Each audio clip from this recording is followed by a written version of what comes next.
तो फिल्म की शुरुआत मिकी से होती है जो बर्फ में लथपथ दो चट्टानों के दरमियान फंसा हुआ था। यहाँ पर एक आदमी आता है जो उसे बचाता नहीं बल्कि उससे हंसते हुए पूछता है, वरना कैसा लगता है मिकी, तुम तो बार बार मरकर जिंदा हो जाते हो। चलो अच्छा, अब अपनी मौत को एंजॉय करो, तुमसे फिर मुलाकात होगी। ये कहकर वो आदमी चला गया और यहाँ पर एक क्रिएचर ने मिकी के ऊपर हमला कर दिया। जिसके बाद सीन यहीं से कट होकर हमें एक मशीन को दिखाया गया जिसमें से मिकी को प्रिंट किया गया था। मतलब वो इंसान नहीं था, इंसान का एक वेरिएंट था, बिल्कुल इंसान जैसे क्रिएचर जिसे एक्सपेरिमेंट के मकसद से इस मशीन में बनाया गया था। जहाँ कहीं भी किसी को काम करने में जान का खतरा होता था वो काम मिकी करता था।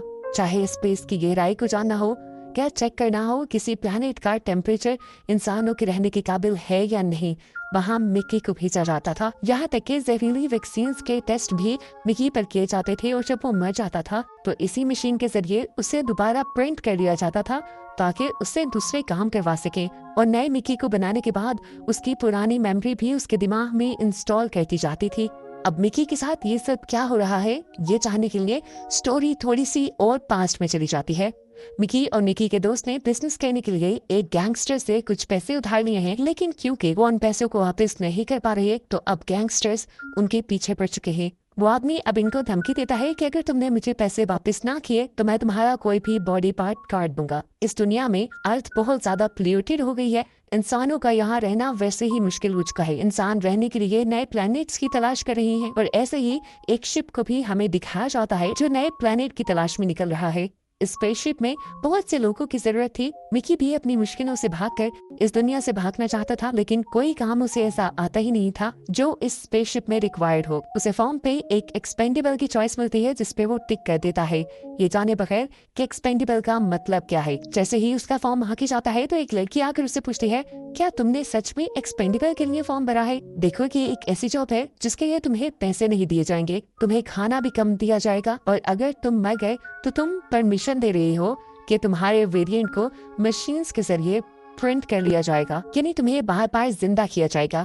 स्पेसशिप के ऑर्गेनिक वेस्ट का इस्तेमाल करते हुए मशीन के जरिए तुम्हारी नई बॉडी बनाई जाएगी जिसे वेरिएंट कहा जाएगा।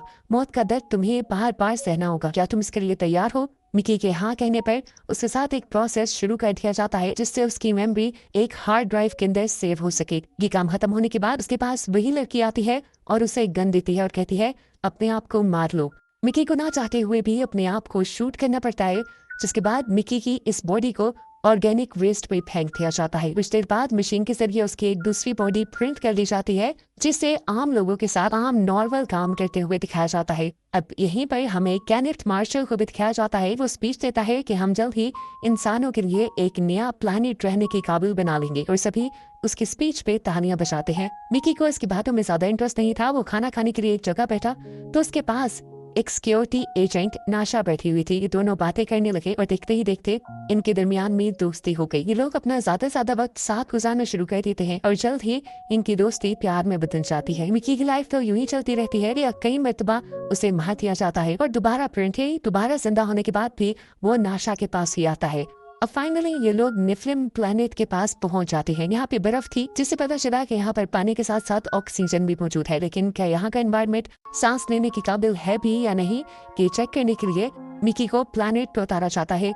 उससे मास्क हटाने को कहा जाता है जिसकी वजह से यहाँ पे मौजूद बहुत सारे बैक्टीरिया उसके अंदर चले जाते हैं। उसकी तबीयत बिगड़ने लगती है और उसके नाक से बहुत ज्यादा खून आने लग जाता है। मिकी के अंदर के बैक्टीरिया को चेक करते हुए साइंटिस्ट उन बैक्टीरिया के खिलाफ वैक्सीन बनाना शुरू कर देते हैं। इन वैक्सीन को बार बार मिकी के ऊपर टेस्ट किया जाता है और मिकी को नेफ्लिम प्लैनेट पर भेजा जाता है। इस एक्सपेरिमेंट के लिए लगभग 12 से 13 बार ये लोग मिकी की जान ले लेते हैं और आखिर फिर एक ऐसा एंटीडोट, एक ऐसी वैक्सीन बनाने में तैयार हो जाते हैं जिसको लगाने के बाद इंसान नेफ्लिम प्लैनेट पर सांस ले सकते थे। एक्सपेरिमेंट के पास होने के बाद अब मिकी के सारे और क्रू मेंबर नेफ्लिम प्लैनेट पर उतरते हैं। इस प्लैनेट को एक्सप्लोर करते हुए एकदम से बर्फ की चट्टानें हिलने लगती हैं और एक जवान लड़की बर्फ की एक चट्टान के नीचे आ जाती है। ये जानकर सभी लोगों को बहुत दुख होता है। अब मिकी जब स्पेसशिप पे वापस आता है तो केनेथ मार्शल उस पे बहुत ज्यादा गुस्सा होते हैं और कहते हैं कि मना तुम्हें चाहिए था, तुम एक एक्सपेंडेबल थे, लेकिन तुम्हारे मरने के बजाय एक ऐसी लड़की मरते जो भागी जाकर वो हमारी नस्ल बढ़ा सकती थी। इस सब में गलती तुम्हारी ही है और तुम्हारी गलती की वजह से अब तुम्हें और कम खाना दिया जाएगा और तुम 12 घंटे के बजाय अब 18 घंटे की शिफ्ट किया करोगे। यहाँ पर मिकी इन्हें यह भी बताता है कि मैंने वहाँ पे एक जानवर देखा था जिसे उसने क्रीपर का नाम दिया। तो केनेथ मार्शल ने अब उसे ऑर्डर दिया कि तुम वापस नीचे जाओ और उस जानवर को पकड़ कर लाओ। मिकी उनके कहने के मुताबिक दोबारा नेफियम प्लैनेट पर उतरता है वहाँ से उस जानवर को पकड़ने के लिए और इस सारे चक्कर में वो एक खाई में गिर जाता है। और ये वही सीन है जहाँ से मूवी स्टार्ट हुई थी। हमने देखा था कि मिकी के ऊपर इस क्रिएचर ने हमला कर दिया था, लेकिन वो मिकी को खाते नहीं। मिकी ने कहता भी है कि मुझे खा लो, मुझे जान से मार डालो, लेकिन ये क्रिएचर उसे मारने के बजाय खींचते हुए उसे खाई से बाहर ले आता है। इसका मतलब ये था कि ये क्रिएचर इंसानों से नफरत नहीं करते थे और ना ही ये इंसानों के लिए नुकसानदायक थे। पेपर का ये बिहेवियर उसे समझ नहीं आता और वो दोबारा एक ट्रक पर बैठ जाता है जो उनकी स्पेस शटल के पास ही जा रहा था। इस ट्रक में 2 बड़े बड़े कीमती पत्थर थे जो इसी प्लैनेट से लिए गए थे। इसी पत्थरों के साथ वो भी अपनी स्पेस शटल में वापस आ जाता है। थका होने की वजह से वो पहले इस क्रीपर के बारे में इन लोगों को नहीं बताता और अपने रूम में जाकर सो जाता है। घंटों बाद जब वो नींद से उठा तो डर गया ये देखते हुए कि उसके साथ एक और मिकी भी था। यानी इन्होंने मिकी को मरा हुआ समझकर उसका एक नया वेरिएंट मिकी 18 बना गया था। मिकी 17 इस वेरिएंट को कुछ नहीं कहता, लेकिन मिकी 18 मिकी 17 को मारने पे तुल जाता है और कहता है कि तुमने अपनी लाइफ जितनी जीनी थी जी ली, मुझे तो अभी बने 2 ही घंटे हुए हैं, इसलिए तुम्हें मर जाना चाहिए। वैसे भी एक से ज्यादा मल्टीपल्स का रहना इलीगल है। गवर्नमेंट ऑफिशियल्स ने मल्टीपल का जिंदा रहना इलीगल कर दिया था। यही बात याद दिलाते हुए मिकी 18 कहता है कि मरने का हक तुम्हारा है, मैं तुम्हें मार दूंगा। मिकी 17 कहता है प्लीज मेरी बात सुनो, तुम अपनी जिंदगी जीना, मेरा खाना खा लेना, बस मुझे जिंदा रहने दो, क्योंकि मैंने इंसानों को बताना है कि वो क्रीपर्स इंसानों के लिए खतरा नहीं है। ये ना हो इंसान उन्हें खतरा समझकर उन सबकी जान ले लें। ये लोग ऑर्गेनिक वेस्ट के पास खड़े हुए ये बातें ही कर रहे थे कि तभी यहाँ पर मिकी का पुराना दोस्त टैमो आ गया। ये वही लड़का है जिसके साथ मिलकर मिकी ने दुनिया में लोन लिया था और उसी की वजह से आज वो एक्सपेंडेबल बनने पे मजबूर हुआ था। गुस्सा तो इन दोनों को ही था उस पर, तो ये दोनों मिलकर टैमो को ऑर्गेनिक वेस्ट में डाल देते हैं। लेकिन तभी यहाँ पर दूसरे लोग आ जाते हैं तो इन्हें टेमो को बचाना पड़ता है। टेमो जब वापस निकला तो घबराया हुआ था। उसकी घबराहट का फायदा उठाते हुए मिकी 18 और मिकी 17 ने उसे धमकी दी कि अगर तुमने किसी को बताया कि हम 2 वेरिएंट यहाँ पे जिंदा है तो तुम्हें दोबारा ऑर्गेनिक वेस्ट में डाल देंगे, इसलिए अपनी जुबान बंद रखना। खैर अब मिकी 17 अपने रूम में चला जाता है और मिकी 18 को नासा के लोग ले जाते हैं अपने कुछ काम करवाने के लिए। थोड़ी देर में मिकी के रूम में केनेथ मार्शल के लोग आते हैं और मिकी 17 को उठाकर ले जाते हैं ये कहते हुए कि तुम्हारे लिए एक दावत अरेंज की है। मिकी बहुत खुश हुआ। केनेथ मार्शल ने आज उसे इज्जत भी दी और उसे खाना भी खाने को दिया। मिकी 17 जिसने काफी टाइम से खाना नहीं खाया था वो तो इस खाने पे टूट पड़ा। वो तो थर थर इस खाने को खा रहा था कि तभी यहाँ पर जेमा आ गई जो यहाँ की साइंटिस्ट है। वो केनेथ मार्शल को कहती है ये बिल्कुल अच्छी बात नहीं कि आप किसी को दावत पे बुलाएं, उसे इज्जत दें और उसके बाद उसे एक्सपेरिमेंट वाला गंदा खाना खिला दें। यहाँ पर मिकी 17 को पता चलता है ये सिंथेटिक मीट था, यानी आर्टिफिशियली बनाया गया मीट था जिससे पहले एक एक्सपेंडेबल पे ट्राई किया जा रहा था कि क्या ये इंसानों के खाने के काबिल है भी या नहीं। अभी उसने ये बात सुनी थी कि ये मीट उसे रिएक्ट करने लग गया, उसका गला सूज गया, उसे वॉमिट होने लगी। ये देखकर सब लोग जान गए कि सिंथेटिक मीट यानी आर्टिफिशियल मीट जो उन्होंने बनाया था वो खराब था। अभी ये सब चल ही रहा था कि साइंटिस्ट ने आकर उसे एक इंजेक्शन लगाया था। एकदम से मिकी की तबीयत भी ठीक हो गई, लेकिन जो उसके साथ बिहेवियर रखा गया था जेमा को वो बिल्कुल पसंद नहीं आता। वो उसे लेकर अपने साथ अपने कैबिन में आ जाती है और उसे चाय भी देती है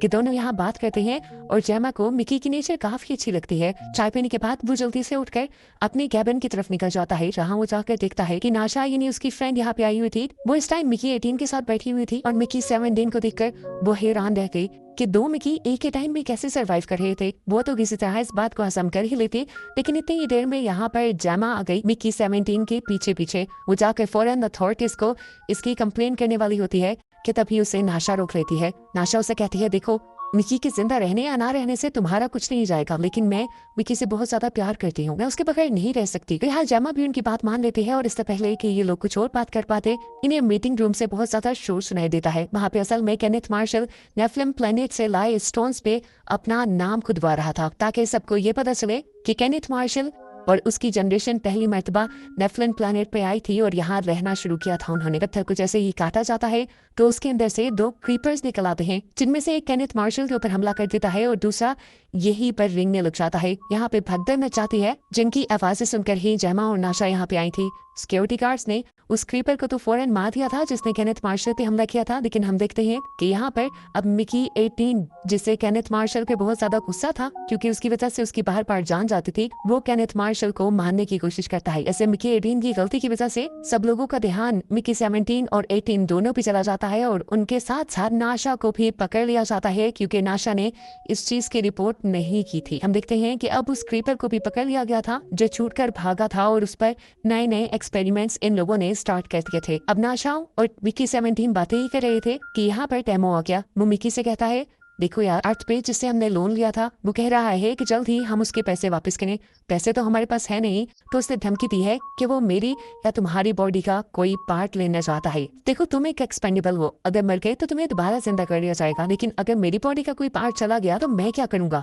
तभी मिकी 18 कहता है, यार देखो, ज्यादा गुस्से वाला मैं हूँ और मैं ही तुम्हें ऑर्गेनिक वेस्ट पर भी फेंकने वाला था। मेरा गुस्सा बार बार मुझे मुसीबत में डाल रहा है। एक काम करो, तुम मेरी ही बॉडी का कोई पार्ट ले लो। जैसे ही खुशी से टेमो उसके करीब आता है तो मिकी 18 उसे शॉक दे देता है क्योंकि यही तो उसका प्लान था। जिसके बाद उसने टेमो की जेब से चाबी भी चुरा ली। वो अभी आजाद हुआ ही था कि यहाँ पर कुछ और लोग आ गए क्योंकि पता चला केनेथ मार्शल की वाइफ ने उस क्रीपर की दुम को काट के एक सॉस बनाया था जो उसे बहुत ज्यादा पसंद आया था। अब उसे ऐसे ही क्रीपर्स की और दुमें भी चाहिए थी, जो लाने का काम उसने डिसाइड किया कि इन तीनों को दिया जाएगा। स्पेस शटल के बाहर के कैमरा से केनेथ मार्शल देख पाता है कि इस छोटे क्रीपर को लेने के लिए बहुत सारे क्रीपर्स तेजी से उनके स्पेसशिप की तरफ बढ़ रहे थे।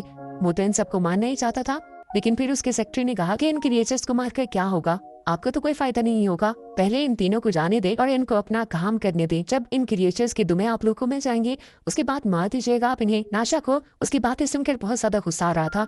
वो केनेथ के ऊपर बोलने लग जाती है, चिल्लाने लग जाती है, कितने बेहिस इंसान हो, अपनी जुबान के टेस्ट के लिए तुम इतनी क्रिएचर्स को दर्द दोगे, तुम्हें बिल्कुल शर्म नहीं आती ना। उसके बाद से केनेथ मार्शल को गुस्सा आ जाता है और वह उसको सजा देने के लिए छोटे क्रीपर को एक रस्सी से बांधकर उसकी रस्सी नाशा के दांतों में पकड़ा देता है और उसे ऑर्गेनिक वेस्ट के पास जाकर खड़ा कर देता है और कहता है कि अगर ये रस्सी छूटी तो देखो ये मारा जाएगा। अब उस छोटे क्रीपर की जान बचाने के लिए नाशा दांतों में रस्सी पकड़े खड़ी थी, जबकि मिकी 17 और मिकी 18 को स्पेसशिप से नेफलिन प्लैनेट के ऊपर उतार दिया गया था। उन्हें ज्यादा दूर जाने की जरूरत नहीं पड़ी थी। क्रिएचर सारी तकरीबन स्पेस शटल के पास ही थी। अब मिकी 17 जो पहले भी यहाँ की एक क्रिएचर से मिल चुका था, वो इन क्रिएचर से बात करना चाहता था और सब चीजों को रिजॉल्व करना चाहता था। वो क्रिएचर को बताता है कि ये इंसान है, इनके पास बहुत सी जहरीली गैसेस है जो छोड़कर वो तुम सबको मार देंगे। इस क्रिएचर के पास टेलीकाइनेसिस पावर थी, यानी अपना मैसेज मिकी 17 के माइंड में पहुंचा सकता था। वो कहता है कि हमारे क्रीपर को तुमने मार दिया है और एक क्रीपर तुम्हारे पास है। अगर तुम मरे हुए क्रीपर के बदले अपने किसी साथी को मार दो और मेरे दूसरे क्रीपर को लाकर वापिस हमें दे दो तो मैं भी तुम सबको बख्श दूंगा। नहीं तो हमारे पास भी ऐसी पावर्स है जिनसे हम तुम्हें तबाह कर सकते हैं। हमारे पास कुछ ऐसी साउंड वेव्स निकालने की ताकत है जो तुम्हारे कान क्या तुम्हारे दिमाग तक को फाड़ देंगे। इसी चीज की एग्जांपल देने के लिए वो क्रिएचर जोर से चिल्लाने लगती है। ये आवाज इतनी ज्यादा भयानक थी कि मिकी 17 और 18 को अपनी जान बचाने के लिए अपने कान बंद करने पड़े। मिकी 17 ये बात समझ चुका था कि ये क्रिएचर्स बहुत ज्यादा ताकतवर हैं। यही बात वो बताने के लिए स्पेसशिप के कैमरा के पास जाता है और हाथ हिलाकर ये समझाने की कोशिश करता है कि क्रीपर के बच्चे को छोड़ दो। नाशा उसका ये इशारा समझ चुकी थी, लेकिन केनेथ मार्शल को लगा कि मिकी उन क्रिएचर्स से कुछ बातचीत कर रहा है। केनेथ कहता है कि बातचीत तो मुझे करना चाहिए, मैं लीडर हूँ। पीछे से उसका सेक्रेटरी भी कहता है, जी सर, आप बाहर जाएं, आप उनसे बात करें। उनको मारने तो वैसे ही हम वाले हैं, लेकिन अगर आप उनसे बात करेंगे तो ये हिस्ट्री में लिखा जाएगा और लोगों की नजरों में आपकी इज्जत और भी ज्यादा बढ़ जाएगी। केनेथ मार्शल को यहाँ ये भी लग रहा था कि बात करने जब मैं जाऊंगा तो दोनों मिकीज को तो मान जाना चाहिए, इसीलिए वो उन बॉम्ब्स का रिमोट अपने पास ले लेता है जो मिकी 17 और मिकी 18 के सूट में लगे हुए थे। यहाँ केनेथ बाहर निकलता ही है तो नाशा भी उस छोटे क्रीपर को बचाते हुए इन सबसे लड़ते हुए उसे बाहर ले आती है ताकि ये क्रीपर अपनी माँ के पास जा सके। नाशा भागकर इस क्रीपर को मिकी 17 को दे और मिकी 17 जाकर ये क्रीपर उसकी माँ को पकड़ा देता है। लेकिन जैसा कि इस बड़ी क्रिएचर ने 2 शर्तें रखी थी, एक ये कि उनका क्रीपर वापस कर दिया जाए और दूसरी क्रीपर की जान के बदले यहाँ किसी इंसान की जान ली जाए, तभी वो यहाँ से जाएंगे। यही सोचते हुए मिकी 18 केनेथ मार्शल के पास जाकर उसके पास मौजूद अपना ही बॉम्ब का बटन दबा देता है और दोनों की जान यहाँ चली जाती है। अपना बदला पूरा होते ही मदर क्रीपर सबको लेकर यहाँ से चली गई, जैसा कि उसने वादा किया था। उसके बाद अब हमें 6 महीने बाद का सीन दिखाया जाता है, जहाँ अब नाशा स्पेस कम्युनिटी की हेड बन गई थी। मिकी 17 अभी भी जिंदा है, जिसे अब एक रिमोट दिया जाता है और नाशा कहती है इसके जरिए तुम उस एक्सपेंडेबल मशीन को तबाह कर सकते हो जिसने तुम्हारी लाइफ तबाह की, और अब मैं अपनी लाइफ तुम्हारे साथ गुजारना चाहती हूँ। गिरहन मिकी उस बटन को दबा देता है और वो मशीन तबाह कर देता है, और बस यही सब दिखाते हुए ये मूवी यहाँ खत्म हो जाती है।